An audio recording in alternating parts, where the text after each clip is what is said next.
Video games are expensive. But according to Steam's refund policy, Valve will issue a refund for any game you buy so long as it's been played for less than 2 hours. So I figured I'd play some games I've never tried before and review them based on first impressions alone. If for any reason a game doesn't impress me within the first 2 hours, I'll be refunding it. Welcome to today's episode of the Steam Refund Review.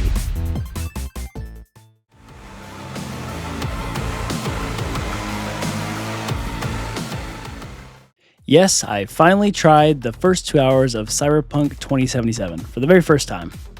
I've been wanting to play this one for a while now, and I just had never gotten to it before now. So let's talk about it a little bit. Cyberpunk 2077 is a 2020 RPG created by CD Projekt Red, the same studio that made the Witcher series. Now, obviously, as I'm sure you can tell based off the name, the game is set in a theoretical alternate cyberpunk future where most everyone has enhanced, cybernetic features.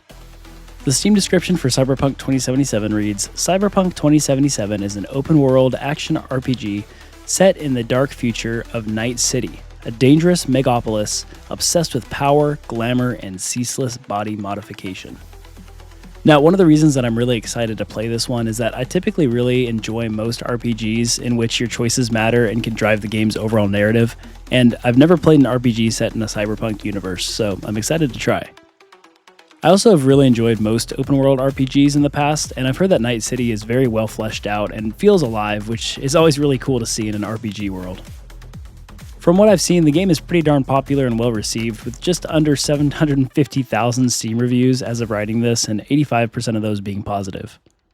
From what I understand, the game was initially released to a somewhat mixed reception due to performance and optimization issues, but since I'm playing this one for the first time in 2026, I suppose I won't have to worry too much about that. So let's jump in and see if it's worth playing for more than just 2 hours, or if we should be cutting it off and refunding it at the 2 hour mark.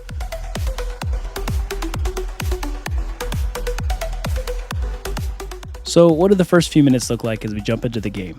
I rushed through the character creator to get as much playtime as I could within the first 2 hours. I was also able to choose an origin for my character, which determined how the game started and supposedly would influence other happenings later on in the game. I went ahead and chose the Nomad origin as it sounded pretty cool. After this, the game threw me into a cutscene and then straight into some gameplay and dialogue with some NPCs. I could tell pretty quickly just how ambitious this game was. In just the first few minutes, I was able to see how gorgeous the graphics were, and the devs very cleverly put you in the middle of a sort of tutorial where you had to get to a radio tower and plug in a radio to communicate with someone who needed me to smuggle something into the city. While on top of the radio tower, it showed Night City in the distance, and I immediately thought to myself, wow, I can't wait to explore that place. So let's go ahead and break it down a little further and see if this anticipation was warranted as we do a bit of a deeper dive into the game.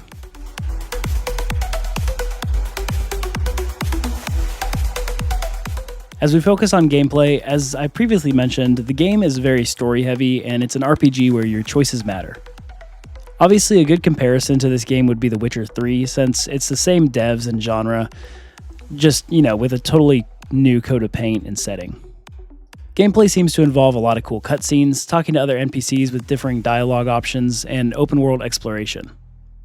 While exploring and working your way through the story of the game, you'll meet various baddies to scuffle with along the way, of course. And I will say that there seems to be some good gunplay here, as well as the other ways to fight. I'm assuming you can also fight with melee weapons and such, but during my first 2 hours of playing, I only had the chance to fight with guns and use my fists a little bit. And of course, as this is an RPG, there also seemed to be a relatively well fleshed out attribute system and skill tree that I was able to explore, but I was only able to reach level 2 during my 2 hours of gameplay, and was too engrossed in exploring the open world of Night City to be able to really explore the skill tree and the attributes and all that fun stuff. One thing the game offered that I didn't expect to enjoy so much was the driving. It was actually a lot of fun to drive around, even though I was only able to do it for a few minutes within the first 2 hours of the game. Moving on to the story, it definitely seems that this game is very story heavy, as I've mentioned before. I'm excited to see exactly where it goes. But so far, as a quick summary to the story I've experienced so far, I started in a car garage where I rewired a vehicle to get up and running, and then drove to a radio tower to get a signal on my radio to make contact with a client or partner or something that I was going to help smuggle something into Night City. I then went to meet this person whose name was Jackie Wells. I found him to be a very likable character with a lot of personality. Jackie then helped me to put the item we were smuggling into the trunk of a car, and we headed for the border of entering Night City. At the security checkpoint, we were questioned but then released, only to be sabotaged by some sort of agency or law enforcement trying to stop us. The chase scene was a bunch of fun. After shaking them, we made it into the small abandoned garage where me and Jackie peeked inside the container to find a live iguana. I guess those are illegal for some reason in this alternate future. After this, there was this montage of my character and Jackie getting accustomed to life in the city as smugglers and mercenaries, all the while becoming closer to one another and growing in their friendship.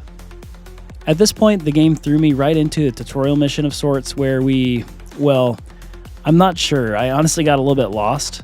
We had to save some chick from who I assume were some bad dudes. And in doing so, I guess my character connected to the target we were trying to save to get diagnostic information or something. And then the super cool flying ambulance thing came and took her away while administering meds as she was like half dead upon being saved. And then my character woke up the next day feeling strange, which was thought to be due to connecting to the girl that we had saved the day before. So he and Jackie decided I should go to the doctor, who I guess helped my condition. I don't know, honestly, it was a little confusing to me. It seemed kind of convoluted. And that's really about as far as I got into the story. I know I didn't explain it very well, but that's how I interpreted it. And yeah, I don't know. I don't even know what's supposed to be happening really or what's to come yet. So I don't know. With all that being said, let's move on to some other aspects of the game. Let's talk about the graphics. Alright, so I can confidently say after just 2 hours that the graphics in this game were absolutely gorgeous. I was super impressed by all the facial expressions the NPCs made and just how detailed the world was. I'm not surprised this game wasn't very well optimized at the beginning because there's just a lot going on and everything is really, really gorgeous. At one point, I was driving through a Chinatown type area in Night City and saw some paper lanterns hanging from a building, which, if you paid close attention, you could tell were actually holographic projections. And you know, it was just small details like this that really made me feel like the world was super well fleshed out and fully realized. I loved the cyberpunk aesthetic and just how cool Night City was. Again, I know that when the game first released, the gorgeous graphics were almost default because of how they made the game run, but personally I had no issues with them at all, and I didn't have any frame rate drops or anything like that, so even when walking through the crowded areas and such, it didn't affect my PC. And I know that they've updated the game a lot since they first released it, so maybe that's why, but either way, I had no glitches. Really, I didn't find any details, character models, or environments within my first 2 hours of playing that I didn't think were super cool.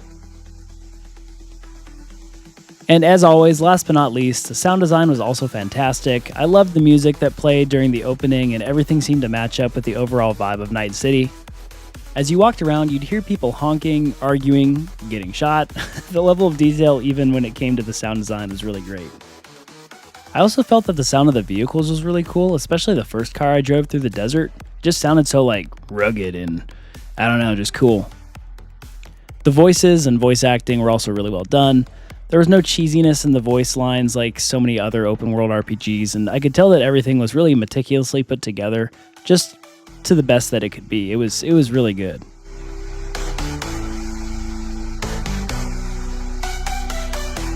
So to begin to wrap it all up, what did I think of my first 2 hours of Cyberpunk 2077? It was exciting, gorgeous, intriguing, and fun. As I've already said, the level of detail in every single aspect of the game is absolutely sensational, and I would even go as far as to say that this is the most realistic feeling video game world that I've ever been in. Every NPC interaction felt like it could be actually happening in a dystopian future city. The crowds of people, cars driving by, people randomly getting robbed on the streets. It all came together in a way that made this feel like a living, breathing world, and that's not an easy thing for a game to achieve. This game's fully priced at $59.99, and honestly, I wouldn't expect anything less. Well, I guess games now are released at $69.99, but this was full price back when it was released. And I actually got the game on a recent sale for $29.99, but how does the full price point compare to how much content you can theoretically get out of the game?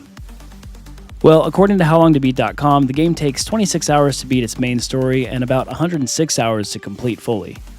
I'm sure there's lots of side quests and different things you can do in the world, so that doesn't surprise me.